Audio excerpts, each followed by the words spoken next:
본 연구는 정책적인 관점에서 그러면 이제 리사이클 디자인이라는 부분을 어떻게 이해하고 그래서 어떤 관점에서 바라보고 어떻게 이끌어 나가야 되겠는가 또는 지원해야 되겠는가라는 관점에서 그렇다면 리사이클 디자인에 대해서 어떻게 이해할 것인가, 현재의 모습은 어떤가 이런 부분에 대한 구체적인 이해를 토대로 과연 어떤 관점에서 산업을 바라보고 산업을 지원해 볼 수 있는 관점에서의 어떤 정책 방향에 대한 연구라고 이렇게 보시면 되겠습니다. 그래서 오늘 제가 발표드리는 내용은 뭔가 확정되어 있거나 이미 결정된 내용이라기보다는 이제 막 정책적 관점에서 리사이클 디자인에 대해 관심을 가지고 이 소위 리사이클 디자인이라는 부분을 어떻게 이해할 것인가 이렇게 바라보자. 그리고 이런 관점에서 정책을 개발해서 지원해보자라는 관점에서의 일종의 초기의 어떤 연구로, 초기 연구로서 제한 단계에 있다고 보시면 되겠습니다. 그래서 오늘 제 발표 중간이나 발표 이후에 좋은 의견 많이 주시면 그게 다 종합이 돼서 앞으로 정책적인 관점에서 리사이클 디자인을 지원하고 활성해 나가는 좋은 방안이 나오지 않을까 이렇게 생각을 합니다. 오늘 지금부터 연구 결과를 중심으로 해서 말씀을 드리도록 하겠습니다. 본 연구는 앞서 말씀드린 대로 우리가 리사이클 디자인이라고 그러는데 과연 국내외에 흔히 리사이클 디자인이라고 하는 게 있는데 과연 어디까지를 리사이클 디자인이라고 우리가 정의를 하고 그렇게 정의를 했을 때 과연 실제 기업 세계에서 기업 사회에서 리사이클 디자인이 어떻게 이루어지고 있는가 그리고 두 번째로는 과연 관련된 기업들이 어떤 식으로 운영되어지고 있고 어떤 성과를 내고 있고 어떤 어려움에 봉착하고 있는가 이런 부분들은 예를 토대로 최종적으로는 과연 정책적으로는 이런 부분에 대해서 어떤 지원이 가능할 것인가 하는 세 가지 관점에서 이슈를 토대로 해서 연구가 진행이 됐습니다.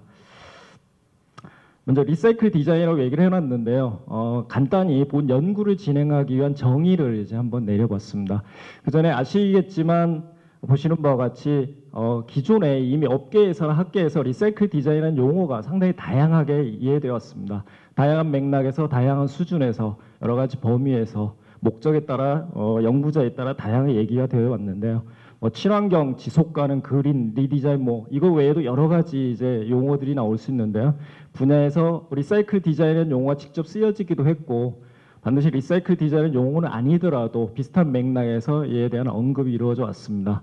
그래서 어떤 연구의 분야나 관심에 따라서 다양한 관점에서 얘기가 되고 있는데요. 그래서 리사이클 디자인은 크게 두 가지 영역으로 구분할 수 있는 것 같습니다. 저희는 편의상 이제 사전적 디자인, 사후적 디자인으로 나눠봤는데요. 이를테면 일단 제품을 디자인한 시점에서 과연 제품을 디자인하면서 어떻게 하면 과연 자원을 절약할 수 있고 또한 제품을 사용한 다음에 재활용률을 높일 수 있는가. 이를테면 제품을 쉽게 분해하고 가능한 재활용을 쉽게 할 수 있도록 사전에 어떻게 디자인할 것인가 하는 리사이클을 위한 디자인이라는 영역이 하나가 있고 이게 이제 제 소위 사전적 디자인이라고 제가 분류를 한 거고요. 사후적 디자인은 아주 협의의 리사이클 디자인이라고 할 수 있는데 실제 사용이 된 제품의 폐기물 내지 폐자재를 가지고 이걸 어떻게 디자인적으로 활용할 것인가 여기에 어떻게 디자인을 입혀서 좀 더 가치 있는 제품을 만들 것인가라는 관점인데요. 어떤 이제 맥락에 쓰였던가는 크게 이 두 가지 관점에서 리사이클 디자인이라는 거는 이제 정의를 해볼 수 있는 것 같습니다. 그래서 본 연구에서는 주 말씀드리겠지만 1차적으로는 이미 한번 생산돼서 사용된 제품의 폐자재를 재활용해서 이걸 어떻게 디자인적으로 활용할 것인가 하는 관점에서의 디자인을 리사이클 디자인이라는 관점에서 협의로 바라보는 것으로 정의를 하였습니다. 이유는 이제 말씀을 드리겠는데요. 그래서 말씀드린 대로 본 연구에서는 리사이클 디자인을 사전적인 디자인과 사후적인 디자인에서는 사후적인 디자인의 단계로 한정을 하였고 특히 리사이클은 다양한 영역에서 이루어지지만 어떠한 폐자재의 단순한 재활용, 예를 들어 빈병 활용, 아스팔트 재료의 활용 이런 거는 리사이클 디자인이 아니다라고 단순한 재활용이나 디자인적 개입이 낮은 디자인의 개입을 통한 가치 창출 수준이 낮은 단순 재생산 활동은 배제함으로써 그림에서 보시는 것 같이 디자인의 개입 수준이 높은 그리고 사후적인 디자인 영역으로 본 연구에서 의미하는 리사이클 디자인의 범위를 이제 압축을 하였습니다.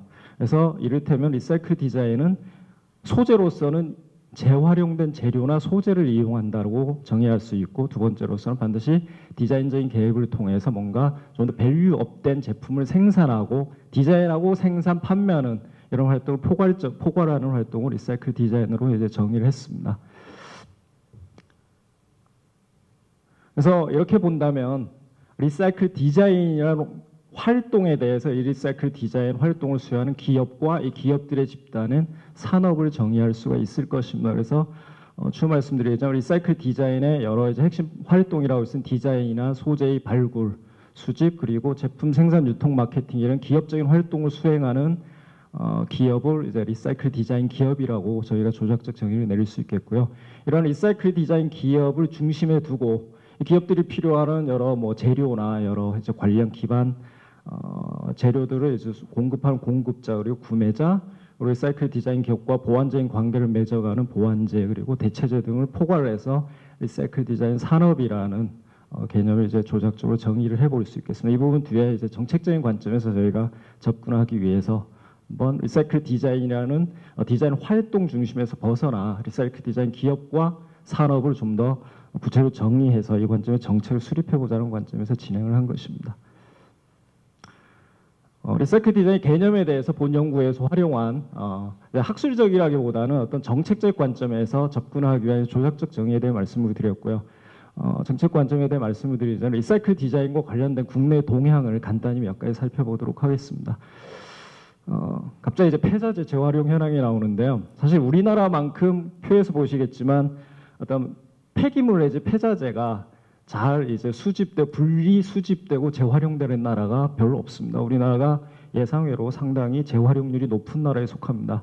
거의 세계 최고급의 최고 수준에 속한다고 볼 수 있는데요. 그래서 여러 유형별로 보면 심지어 종이 같은 경우는 93% 가까이 이제 재활용되는 걸로 나오고 있습니다. 이슈는 우리나라 이렇게 재활용률은 상당히 높고 대부분의 자재에 있어서 잘 분리수거되고 수집돼서 이게 재활용되고 있지만 문제는 단순 재활용이 그치고 있다는 게 이제 한 가지 이슈가 되는 것이죠.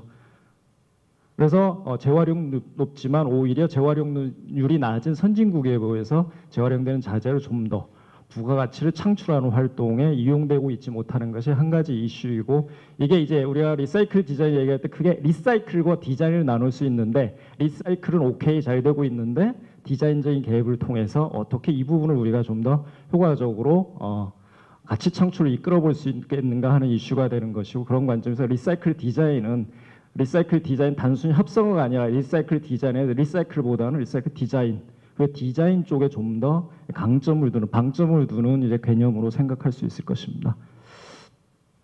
그래서 국내로 주요 리사이클 디자인 주요 소재 및 제품을 보면 소재는 리사이클 디자인에 사용되는 소재는 주로 섬유나 플라스틱 같은, 사실 이게 수집이 쉽고 디자이너 관점에서 뭔가 디자인적 개입을 통해서 부가치가 높은 제품을 디자인하기 쉽고 이제 개인 디자이너들이 쉽게 가공할 수 있는 처리하기 쉬운 이런 소재에 집중되어 있고요. 제 결과로서 나오는 제품 역시도 가방이나 액세서리 같은 패션 제품의 이제 주를 이루고 있습니다. 사실 이러한 분류는 당연히 다양한 게 뒷부분으로 가는 이제 소재로 갈수록, 그리고 제품으로 갈수록 이 부분은 어쩌면은 디자인의 영역이 개입이 되더라도 앞서 말씀드린 대로 단순히 재료나 소재가 리사이클된 것이다 뿐이지 이제 사전적 디자인과 본질적으로는 달라지지 않는 특성을 갖고 있기 때문에 현실적으로 우리가 앞서 말씀드린 대로 리사이클 디자인은 사후적 디자인이 개입된 사후적 디자인이라고 봤을 때는 현실적으로 이러한 소재와 제품으로 한정될 수밖에 없는 제약 요인을 갖고 있다, 이렇게 볼 수 있겠습니다.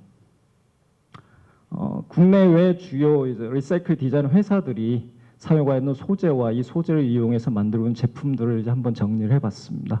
앞서 말씀드린 대로 주로 이제 가공이 쉽고 수집이 용이하고 가공이 쉽고 디자인적 개입을 통해 부가치 창출과 이를 통한 이제 판매 활동이 용이한 제품에 집중되어 있다고 볼 수 있겠습니다. 그리고 한 가지 이제 더더욱 특징은 대기업적인 대량 생산 방식이 아니라 개별 소기업이나 개인 디자인에 의해서도 충분히 이제 작업 가능하고 가치 창출 활동이 가능한 소재와 제품에 집중되어 있다, 이렇게 볼 수 있을 것입니다. 한 가지 이슈가 또 리사이클 디자인과 관련된 수요 내지 소비자의 문제인데요. 많이 우리나라에서 특히 이제 리사이클 디자인과 관련해서 리사이클 디자인 산업이 우리나라에서 기업 활동에 어려운 이유 중에 하나가 리사이클 디자인과 관련된 소비자의 인식 수준에 문제가 있다. 그러다 보니까 산업이 활성화되지 않고 있다라고 이제 많은 이제 의견들을 주시는데요. 이 부분에 대해서 좀 이제 고민이 필요한 것 같지만 저희가 보기에는 일반적으로 리사이클 디자인 그 자체는 정확히 무엇인지 모르지만 이런 부분에 대한 수용도는 이미 어느 정도 수준까지 와 있다. 인식 수준은 놀라워 있지만 다만 그게 구매 활동으로 전환되느냐 하는 부분은 또 별개의 이슈일 수 있다라고 이제 보여집니다. 이건 좀 더 이제 구체적인 이제 조사가 필요하겠지만 간접적인 조사를 통해 본다면은 리사이클 디자인의 어떤 필요성이나 중요성을 인식하는 거하고 리사이클 제품의 실제 지불하고 그걸 구매하는 활동과는 이제 별개일 수 있다라는 것이죠. 왜냐하면 이제 리사이클 디자인 제품 자체가 모든 제품이 리사이클 되지 않은 동일 품목의 모든 제품이 경쟁 제품이고 대체 제품이고 실제 리사이클 외에도 다양한 여러 가치를 부여받는 환경 친화적인 제품이나 뭐 다양한 제품들이 소비자를 대상으로 경쟁을 하고 있기 때문에 단순히 인식 수준이 높아진다고 해서 과연 이 제품에 대한 구매 활동이 높아질 것인가 하는 것은 이제 이슈로 남아 있을 것 같습니다. 전반적으로는 그리고 이제 한 가지 리사이클 디자인이라는 게 이제 양날의 이제 칼 같은 이제 양면적인 측면을 가지는 게 리사이클 디자인 제품이기 때문에 일부 인식 있는 소비자들의 공감을 끌어내고 구매를 활성화할 수 있는 측면이 있는 반면에 상식적으로 이해할 수 있듯이 리사이클 제품이기 때문에 오히려 예를 들어 충분한 가격, 프리미엄의 가격을 요구하기 어려워지는 이제 그런 가능성도 있다는 걸. 예를 들어 환자복을 이용한 뭐 재생산 제품이라 그랬을 때 과연 얼마나 받을 수 있겠는가? 이런 이제 양면의 이슈들이 존재하기 때문에 이게 향후에 리사이클 디자인이 산업적으로 활성화되기 위해서는 단순히 소비자 인식 수준이 높다 낮다 이런 문제가 아니라 과연 이런 부분을 어떻게 풀어나갈 것인가 하는 부분이 이슈가 될 수 있는 것으로 보입니다.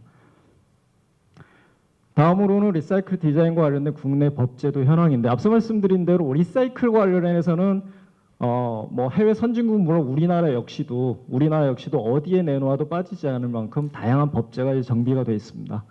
사전에 제품의 디자인 단계부터 사후 제품을 활용하고 수집하고 폐기하는 단계에 이르기까지 가능한 분리수거에서 재활용률을 높이는 수준으로 그리고 그러한 기업들에게 또는 지자체에게 다양한 형태의 인센티브를 부여하고 그런 제품들을 우선적으로 구매해주는 다양한 법제도적인 장치가 마련이 되어 있습니다. 그러나 실제 이런 부분에 대해서 과연 어떻게 재활용을 좀 더 부가가치를 입혀서 재활용할 거냐 하는 관점에서는 아직 법제도적인 관점에서의 관심은 거의 없다라고 해도 이제 과언이 아닐 것 같습니다. 그래서 앞서 말씀드린 대로 대부분의 국내 법제는 사전에 재활용률을 높일 수 있는 제품을 디자인할 수 있도록 장려하기 위한 관점에서의 법제도, 인센티브 제도들 또는 강제하는 규제가 많이 이미 실행에 옮겨져 있고 또는 사후적으로 이미 쓰여진 자재를 가능한 재활용할 수 있도록 하는 쪽에 이 두 가지 영역에 이제 법제도에 관심이 많이 쏠려 있고 사실 이게 리사이클링 관련 법제도라고 보시면 되시겠죠. 반면에 이미 한번 쓰고 난 재활용 소재를 이용해서 어떻게 이 부분을 부가치를 입혀서 효과적으로 활용할 것인가 하는 부분에 있어서 본 연구에서 관심을 두고 있는 리사이클링 디자인 관점에 관심을 두고 있는 이제 법제는 아직까지는 전무한 실정이라 이렇게 보시면 되겠습니다. 이게 또 이제 저희가 이제 연구를 수행하고 오늘 이런 자리에서 이제 논의를 하는 이유이기도 할 것이라고 봅니다. 인증제 현황도 한번 살펴보면 여러 가지 인증제가 있습니다만 이제 가장 이제 유사한 제도가 GR 마크라고 볼 수 있는데요. 기존의 인증제도들 역시도 리사이클에 포커스가 맞춰져 있습니다. 그래서 리사이클된 소재나 제품이 결코 유해하지 않다.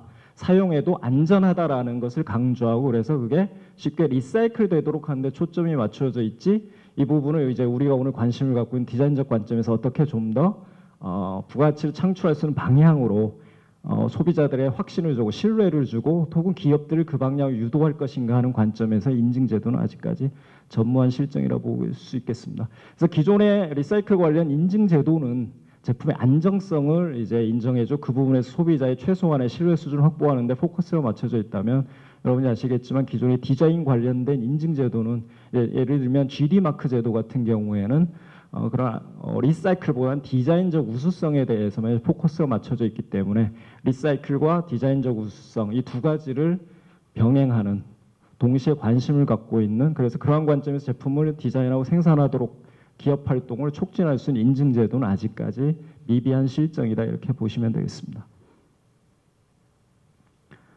앞서 리사이클 디자인 산업을 저희가 정의를 했는데요. 리사이클 디자인 시장 규모를 이제 간단히 추정을 해보면 이 부분은 이제 저희가 거의 뭐 리사이클 디자인 산업이 아직 그 초기 단계이고 뭐 아직 규모가 크지 않기 때문에 어떤 이제 공식적으로 통계적인 자료가 있다기보다는 저희가 거의 전 세계의 소위 리사이클 디자인 기업을 전부 뒤져서 매출액 규정으로 추정하는 방식으로 시장 규모를 한번 추정해 봤습니다. 오차는 물론 있을 수 있겠지만 대략 한번 스케치해 본다는 관점에서 추정한 것인데요.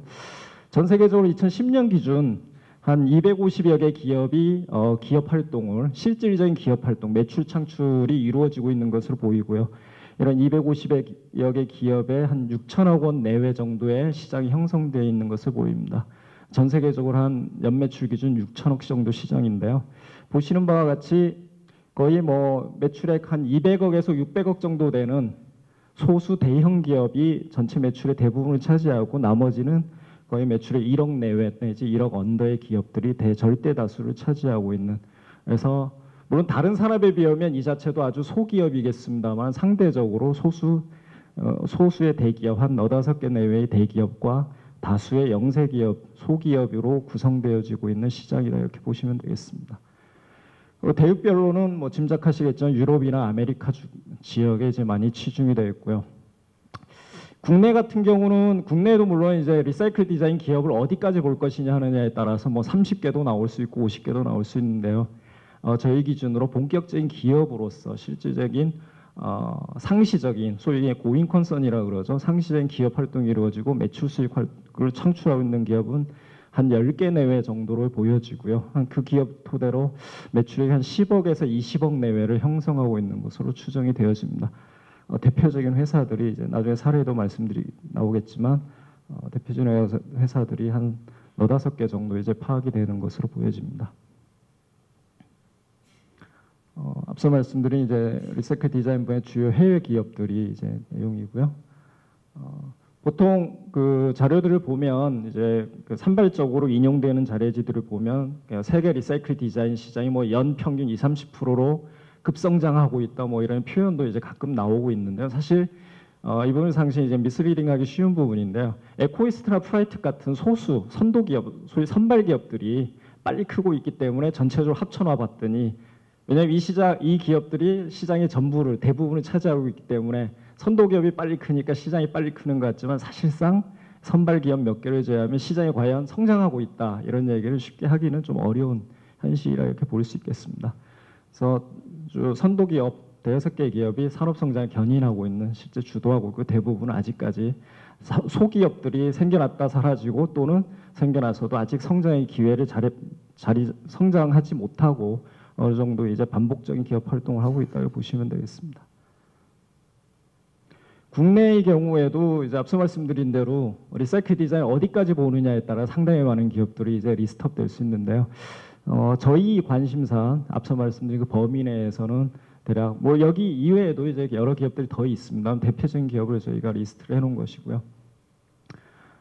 그 외에 예를 들어 리사이클된 원료를 소재로 제품을 생산하거나 하는 이제 다수의 화학 제품 뭐 기업이나 보시는 바와 같이 다양한 회사들이 상당히 많이 있습니다. 그렇지만 저희 연구에서 이런 기업들은 본질적으로 재활용된 원료를 사용하고 있을 뿐 실질적으로는 앞서 말씀드린 사전적 디자이너로서 기존의 디자인 활동 내지 기존의 제조 기업과 다를 바가 없다고 보았기 때문에 본 연구에서는 리사이클 디자인 기업을 분류하지 않았습니다. 그래서 사후적으로 재활용 자재를 위해서 디자인적 가치를 높일 수 있는 디자인 활동이 주가 되는 기업들만 리사이클 디자인 기업으로 보았을 때는 실제 매우 한정적이고 소수의 기업들만이 기업 활동을 유지하고 있다 이렇게 보입니다. 지금까지 산업에 대해 말씀을 드렸는데요. 앞서 말씀드린 리사이클 디자인 산업에 그러면 이제 기업들이 한 250개, 실질 세계적으로 250개, 국내는 한 10개 정도 된다고 볼 수 있는데요. 어떤 정책 수립을 위한 관점에서 이 기업들을 몇 가지 유형으로 나눠봤습니다. 저희 뭐 비즈니스 모델 유형이라고 한번 나눠봤는데요. 여러 가지 방법이 있겠습니다만은 저희 연구에서는 과연 이 기업이 얼마나 디자인 중심적인 기업인가, 디자인 오리엔티드 되어 있는가, 디자인 포커스 되어 있는가라는 관점과 그리고 리사이클 디자인의 여러 가지 활동들이 있습니다. 앞서 말씀드린 대로 비즈니스 프로세스상 여러 활동들, 즉 디자인 활동, 그 다음에 소재의 발굴 및 수집, 처리 같은 활동이 있고 그 이후에 제품의 생산, 그 이후에 유통, 뭐 그 이후에 여러 가지 활동들이 있는데 이 활동들 어느 정도까지 통합해서 기업 내부로 통합해서 실제 영위하고 있는 기업 활동으로 영위하고 있는가 하는 관점에서 크게 네 가지로 구분을 해봤습니다. 그래서 상대적인 수준에 따라 네 가지로 구분해 봤을 때 기업을 보시는 바지 크게 네 가지 유형으로 나누어서 이제 접근했습니다. 첫 번째는 디자인 중심 기업이죠. 사실 디자인 중심 기업을 좀 더 실무적으로 얘기하면 디자이너가 중심이 돼서 실제 리사이클 디자인을 수행하는 디자이너가 디자인에 집중적으로 제품 디자인, 리사이클 제품의 디자인에 집중되어 있는 그 외에 생산이라든가 유통 같은 부분은 예를 들어 아웃소싱을 한다든가 외부를 자원을 이용하는 즉 디자인 집중적인 기업, 뭐 디자이너 스페셜리스트라고 이름을 붙여야 하는데 이런 기업이 있을 수 있고 한 발 더 나아가서 두 번째 유형은 디자이너 중심적이면서도 디자이너 포커스되어 있으면서도 실제 제품의 생산이나 유통 활동까지 내부적으로 통합해서 상대적으로 좀 규모가 큰 기업이 될 수 있겠죠. 이런 기업이 두 번째 유형이 될 수가 있겠고요. 세 번째 유형은 상대적으로 디자인 포커스의 정도는 낮은 예를 들어 유통 전문 기업이라든가 제조 전문 기업이 외부의 디자인 소스를 이용해서 충분히 리사이클 디자인 사업을 수행해 옮길 수가 있습니다. 이런 유형의 기업을 세 번째 유형으로 놓아봤습니다. 그리고 네 번째 유형은 이도저도 아니고 이제 외부에서 약간 에이전트 같은 개념이죠. 외부의 디자인과 외부의 생산, 유통 활동을 오거나이즈해서 리사이클 디자인 생산 활동, 기업 활동을 수행하는 기업인데요. 그 네 가지로 나눠봤습니다. 그래서 먼저 말씀드린 이 기업과 이 두 가지 차이는 쉽게 이해하실 텐데 이 기업을 이제 나누는 이유는 저희가 리사이클 디자인 산업의 활성화라는 관점에서 봤을 때는 그게 두 가지 방법이 줍니다. 예를 들어 대형 유통체인이나 백화점도 충분히 리사이클 디자인 산업 활성화라는 관점에서 아주 유용한 기업이 될 수가 있습니다. 예를 들어 전혀 내부에 디자이너가 한 명도 없지만 예를 들어 이마트가 자기 브랜드와 자기 유통 채널, 유통 브랜드죠.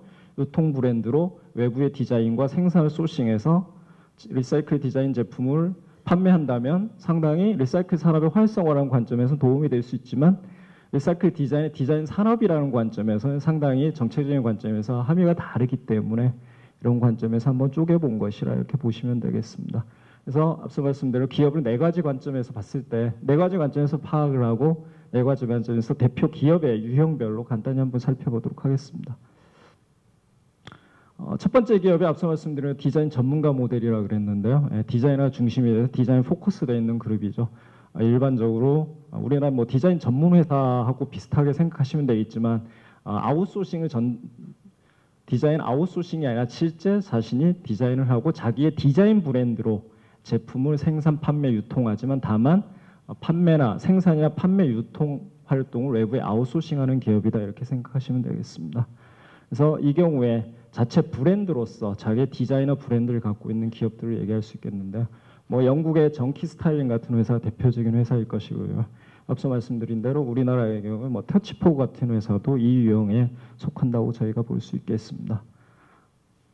주로 이제 역량 있는 소수의 디자이너들이 중심이 돼서 자체 디자인 제품을 개발하고 외부 아웃소싱을 통해서 제품을 생산 판매하거나 또는 자신의 디자인을 이제 외부에 판매해서 외부 브랜드를 통해서 유통하는 경우도 여기에 포함된다고 볼 수 있겠습니다. 두 번째 유형은 이제 디자인 중심 통합 모델이라고 그랬는데 앞서 말씀드린 대로 첫 번째 단계에서 조금 더 이제 발전해 나간 단계였죠. 이거는 뭐 첫 번째 단계에서 발전해 나가는 기업일 수도 있고 처음부터 이 모델로 이제 사업을 시작한 모델 어느 경우도 가능하다 보이는데요.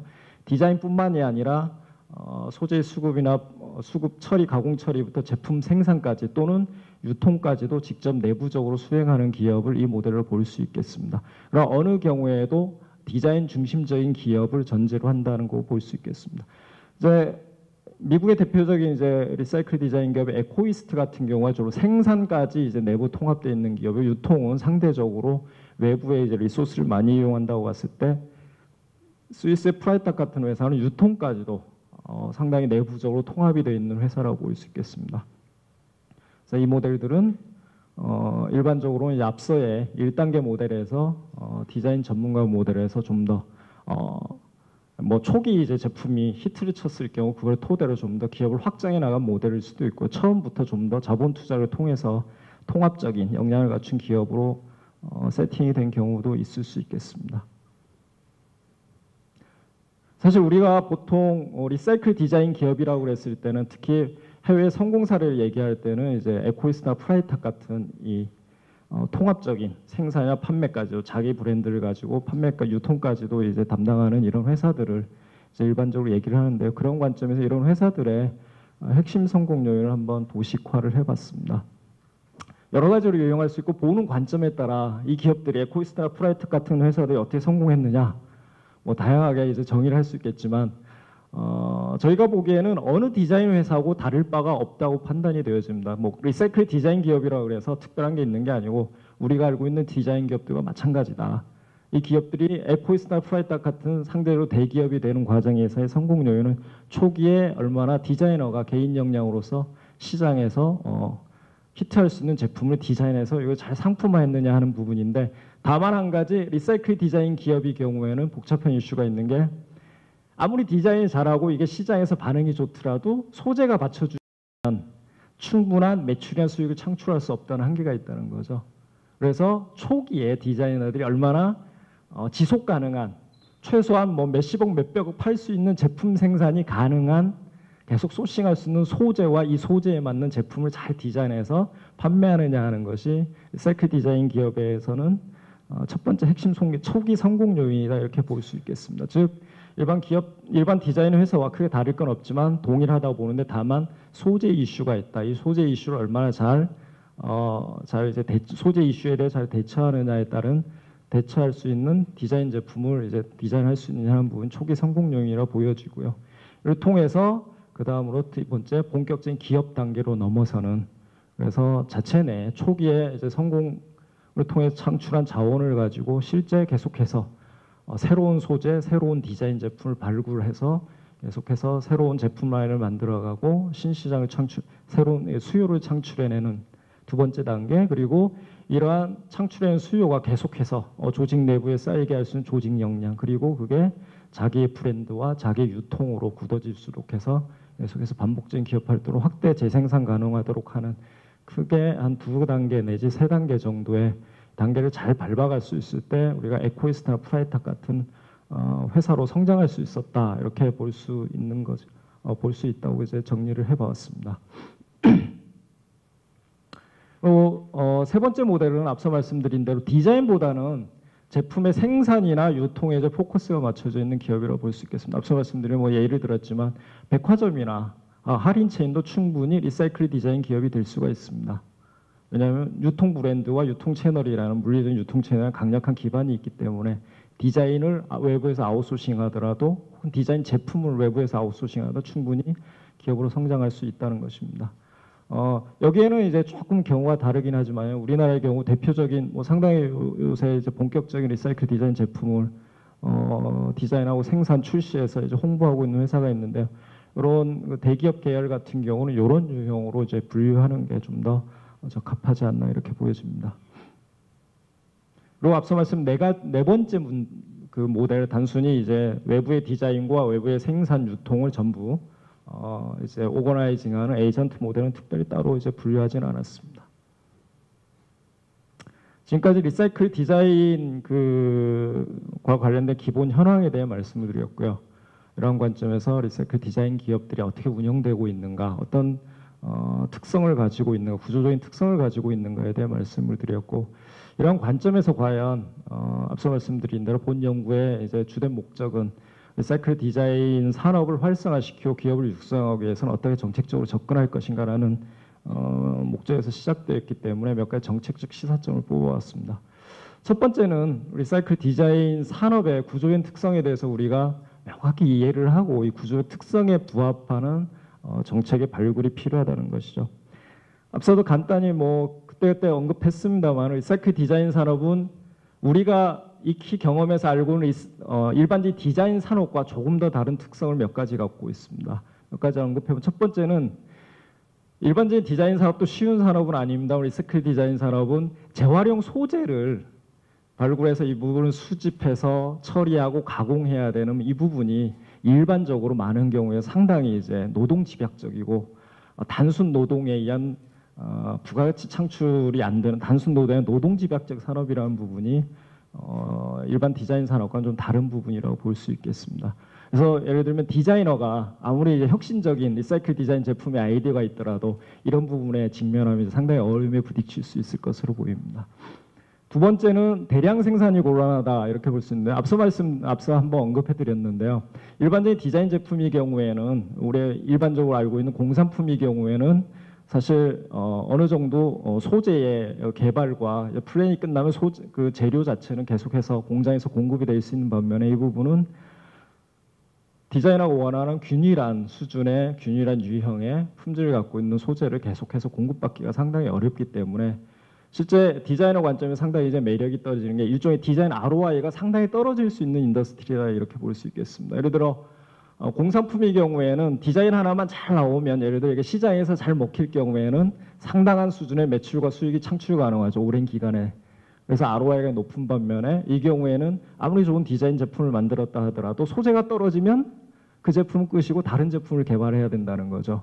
즉 조달 가능한 소재의 양에 의해서 내가 갖고 있는 디자인이 과연 얼마의 매출을 올려줄 수 있느냐 하는 부분이 아주 결정적이기 때문에 디자이너 관점에서 상당히 어려운 비즈니스가 될 수 있다. 그리고 기업이라는 관점에서는 결국 소재의 양에 한정돼서 계속해서 새로운 제품을 디자인해내야 되고 그때 새로운 소재를 발굴해서 디자인해내야 하기 때문에 우리가 디자인의 성공 확률이 100%가 아니라고 본다면 일반적인 디자인 산업에 비해서 훨씬 더 성공 확률이 떨어지는 어려운 비즈니스가 될 수 있다 이렇게 볼 수 있겠죠. 그리고 일반적으로 진입장벽이 낮다. 누구나 마음만 먹으면 그래서 말씀드리는데 크기는 어렵지만 진입하기는 쉽다. 그리고 특히 우리나라와 같이 디자인의 가치가 어떤 법적 제도적으로 보호받기 어려운 쉽게 얘기하면 모방이 쉬운 나라에서는 누가 좀 그럴듯한 제품 하나 리사이클 디자인 제품 하나 디자인하면 누구나 쉽게 들어갈 수 있다는 거죠. 저희 폐기물 수집장에서 바로 구해다가 바로 제품 생산하면 될 수 있기 때문에 이런 현실적인 한계들이 존재한다는 것이고 그리고 결정적으로는 리사이클 디자인 제품 거의 대부분 리사이클이라는 어떤 소위 이념적인 가치 외에 기존의 동일 품목의 모든 제품과 경쟁제 내지 대체제의 관계를 갖고 있기 때문에 심한 경쟁에 노출되어 있다는 것 역시도 리사이클 디자인이 갖는 상당히 이제 어려움의 하나라고 볼 수 있겠습니다.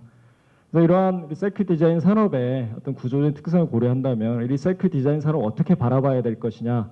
첫 번째, 디자이너 관점에서 창업은 상당히 용이할 수 있지만 창업하고 나서 성공을 거두고 이 기업이 디자인이 한 번 성공하는 것이 아니라 디자인의 반복적인 성공을 통해서 제대로 된 디자인 기업으로 성장시켜 나가는 과정까지는 상당히 어려운 산업이 될 수 있고 어려운 이제 산업이 될 수 있고 산업 전체적으로 봤을 때는 대기업이 나오기는 성공하는 대기업이 나오기는 상당히 어려운 비즈니스다.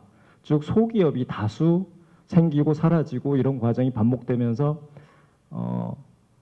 일부 대기업은 성장할 수 있겠지만 일반적인 관점에서 기업 규모의 성장 곤란하다. 이런 얘기는 정책적인 관점에서도 예를 들어 삼성 같은 대기업을 키워봐야지라는 목적의식을 갖고 산업을 바라봐서는 안 되는 산업이다 이렇게 볼 수 있겠습니다. 이러한 산업 구조의 특성을 고려했을 때는 정책적으로는 가능한 앞서 말씀드린 산업의 특성으로 인해 디자이너들이 뜻 있는 디자이너들이 이런 리사이클 디자인에 진입하고자 했을 때 겪게 되는 어떤 어려움들을 해소시켜 줄 수 있는 최소한의 장치들이 필요하다라고 이제 생각해 볼 수 있겠습니다. 앞서는 이제 리사이클 디자인 시장의 특성을 보았는데요. 두 번째는 우리나라만의 앞서는 이제 리사이클 디자인 산업 자체가 갖는 시장 고유의 특성이라고 볼 수 있겠고 두 번째로는 그런 산업만의 고유 특성이 아니라 우리나라의 시장 특성까지도 발휘한 고려한 이제 정책 개발이 필요하다는 거죠. 여기 나와 있는 내용들이 여기 디자인하시는 분들이 익히 경험해 보신 내용들이겠지만 상당히 디자인 산업 자체가 여러 가지 어려움에 부딪혀 있다는 거죠. 리사이클 디자인 산업 자체도 여러 어려운 요소들이 있는데 더불어서 일반적인 우리나라의 어떤 시장 환경적인 어려움들이 가중되면서 우리나라 리사이클 시장은 상당히 어렵다. 그런 관점에서 정책적으로는 단순히 뭐 정부의 바람직한 역할이 뭐냐 하는 원론적인 입장을 떠나서 시장의 현실적인 어려움을 단기적으로 중장기적으로 개선하기 위한 노력들이 필요하다. 이런 이제 시사점을 뽑아볼 수가 있겠습니다. 세 번째로 앞서 저희가 이제 기업을 이제 몇 가지 유형으로 나눠봤는데요. 산업의 활성화라는 관점에서는 기업을 이제 유형별로 나누어서 유형에 따라서 좀 차별적인 지원이 필요하다라는 이제 시사점을 하나 뽑아볼 수 있겠습니다. 그리고 단계별로도 지원이 필요하다라고 볼 수 있네. 예를 들면 앞서 말씀드린 대로 디자인에 포커스되어 있는 디자인 중심적인 소규모 기업들의 경우에는 가능한 다수 이런 기업들 쉽게 창업하고 한번 시도해 볼 수 있는 환경을 만들어 줄 필요가 있다. 이런 기업에 예를 들어 뭐 디자인의 1인 기업조차도 최소한의 투자로 쉽게 자기의 아이디어와 자기의 어떤 기업가 정신을 투자해 볼 수 있는 환경을 만들므로써 이런 기업들이 다수 창업되고 도전해 볼 수 있는, 시도해 볼 수 있는 이제 환경을 만드는 게 첫 번째고요. 따라서 이런 관점에서의 정책이 필요한 거. 두 번째는 이러한 기업들 중에 어느 정도 시장에서 가능성 있는 기업들이 좀 더 통합된 수준의 대기업을 아까 예를 들면 이제 모델 2 유형, 에코이스나 프라이탁 같은 좀 더 내부적으로 통합되고 규모적으로 확대된 회사로 성장해 나갈 수 있도록 지원할 수 있는 이런 유형의 기업들의 차별화된 패키지의 지원이 필요하다 이렇게 볼 수 있고요. 세 번째로는 앞서 말씀드린 대로 디자인적 관점의 디자인 기업은 아니지만 리사이클 디자인의 활성화라는 관점에서는 유용한 유통 브랜드나 제조 브랜드를 갖추고 있는 기업들이 좀 더 리사이클 디자인 자체, 리사이클의 디자인 자체에 좀 더 투자를 함으로써 3의 영역에서 2의 영역으로 넘어오도록 함으로써 리사이클 디자인 산업 자체 활성화뿐만이 아니라 리사이클 디자인의 활성화에도 기여할 수 있도록 하는 세 가지 기업 집단에 따라서 좀 더 다른 방식의 어떤 지원 방식 자체는 비슷할지 모르지만 지원의 내용이나 규모나 어떤 지원의 대상의 선별에 있어서는 좀 더 차별적인 지원 패키지가 필요하다 이렇게 볼 수가 있겠고요. 개별 기업의 관점에서 보면은 창업에서 성장에 이르기까지의 단계에 따라서 성장 단계에 따른 지원을 한번 고려해 볼 필요가 있다 이렇게 보여집니다. 그래서 신규로 창업하는 기업 그리고 이미 시장에 들어와서 활동하고 있는 기업 그리고 이 기업들 중에 다음 단계로 성장해 나가는 기업들까지 단계별로 차별적인 지원 플랜이 이제 필요하다 이렇게 볼 수 있겠습니다. 그다음 한번 생각해 볼 수 있는 거는 저희가 이제 보통 리사이클 저희가 저는 이제 디자인과는 좀 약간 거리가 있는 경영을 공부하고 경영 컨설팅을 하면서 이제 디자인계를 이제 바라보는데요. 디자인계의 이제 가장 큰 특징이 디자인이라는 용어를 쓰지 디자인 기업이나 디자인 산업이라는 용어는 잘 쓰지 않는다는 겁니다. 참 이상한 부분인데요. 디자인 산업이라는 관점에서 좀 장기적으로 바라볼 필요가 있다라고 이제 시사점을 뽑아왔습니다. 기업이 이제 기업이 많이 창업되고 육성돼야 되는 게 맞는 거지만 기업이 창업되고 육성되기 위해서는 산업 전체가 균형 있게 발전해야 된다. 그러기 위해서는 기업의 공급자 기업이나 기업의 수요 측면, 기업에 대한 어떤 보완제적인 측면이나 대체적인 측면까지도 균형 있게 성장해 나갈 수 있는 그런 균형 있는 정책이 필요하다 이렇게 시사점을 하나 뽑았어요. 예를 들면 기업이 성장하기 위해서는 앞서 말씀드린 기업의 원자재라든가 인력 혹은 생산 설비 등을 효과적으로 공급해 줄 수 있는 공급 기업들이 많이 이제 성장해야 되고요. 또한 생산이나 유통 분야의 대기업이든 중소기업이든 많은 기업들과 건전한 협력 관계, 투명한 협력 관계, 효율적인 관계를 맺을 수 있도록 하는 이런 기업들이 성장하고 맺을 수 있도록 하는 거래 관계라든가 산업의 거래 관행 등도 이제 많이 형성이 되어야 되는 관점에서 리사이클 디자인 산업 관점에서 우리가 바라보고 산업 관점에서 리사이클 디자인 기업과 이 기업의 성장에 필요한 여러 가지 다른 산업의 구성 요소들에 대한 균형 발전 차원의 지원이 필요하다 이런 관점에서 시사점을 뽑아보았습니다. 그리고 한 가지 말씀을 드린다면 이런 공급자재 기업이나 이런 보완제적인 기업들을 육성하는 데 있어서도 전혀 별개의 기업들이 아니라 기존의 디자인 분야에서 활동하는 기업들을 이런 예를 들어 리사이클 디자인의 공급 기업으로 육성하는 방안처럼 이제 디자인 기업들이 이런 각각의 산업 내에서의 전문적인 기업으로 육성할 수 있도록 유도해보는 방안 등도 산업의 성장을 위해서 필요한 방안이 아닌가 이렇게 한번 생각을 해보았습니다.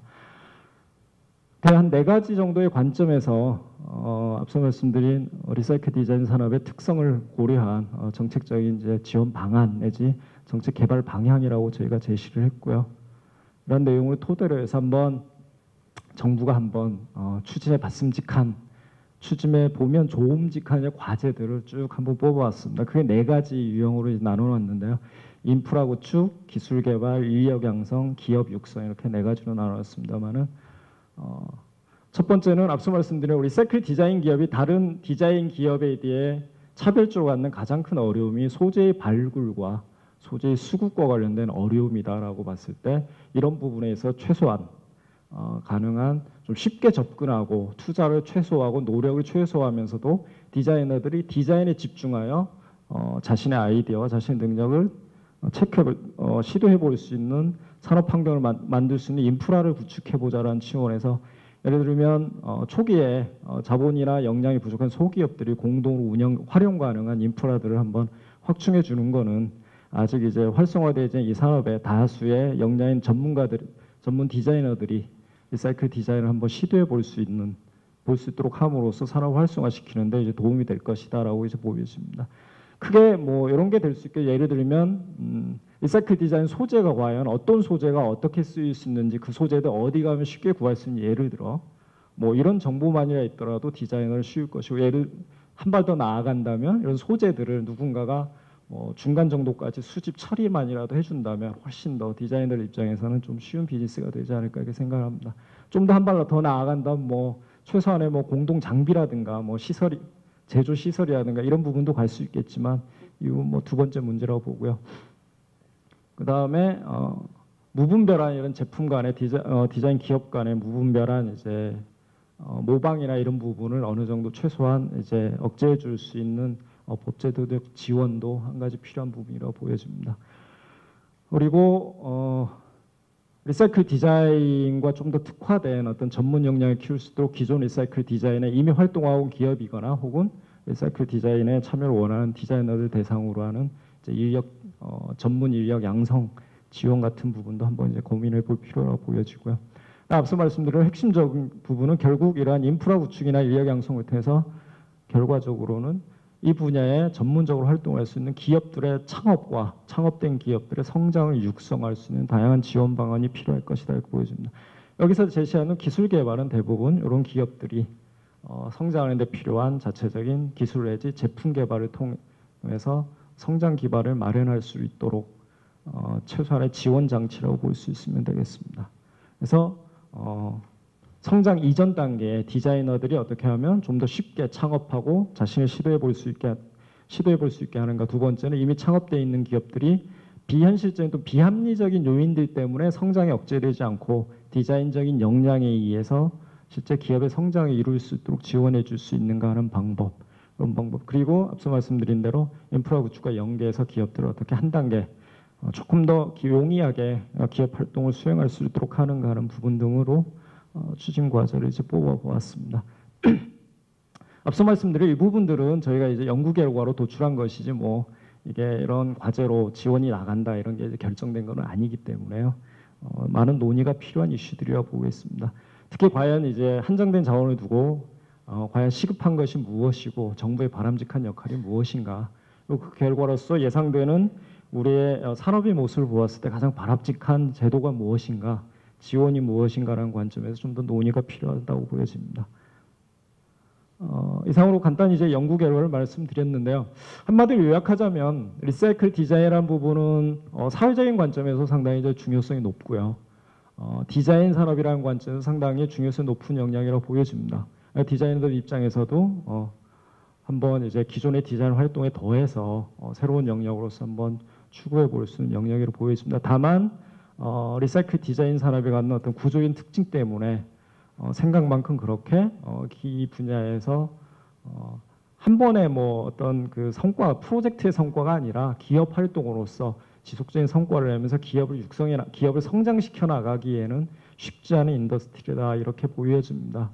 그래서 뭐 이에 맞는 정책적인 지원 방안들도 이제 강구돼야 되겠지만 무엇보다도 디자이너들 역시도 결국 기업의 기업의 성장이라는 거는 어떤 그 사업의 구조적인 한계를 뛰어넘을 수 있는 혁신적인 아이디어나 역량이 나오는 것이기 때문에요. 그런 구조적인 한계를 탓하기보다는 구조적인 한계를 극복하기 위한 새로운 아이디어나 어떤 시도들이 필요한 상황이 아닌가 이렇게 생각되어집니다. 그래서 뭐 에코이스트 프라이탑이 롤 모델이다, 베스트 프랙티스다 그래서 그거를 따라가고 또한 그런 기업을 키워내기 위한 정책적인 지원, 단순한 지원 방안보다는 오히려 그런 기업들을 뛰어넘는 새로운 유형의 다양한 시도들이 이루어질 필요가 있고 정책 역시도 그런 시도들이 활성화되고 정당한 보상을 받을 수 있는 방향으로 정책들도 개발되고 지원되어야지 하지 않을까 이렇게 생각을 합니다. 이상으로서 저희 연구결 간단히 말씀드리고요. 발표를 마치겠습니다. 감사합니다.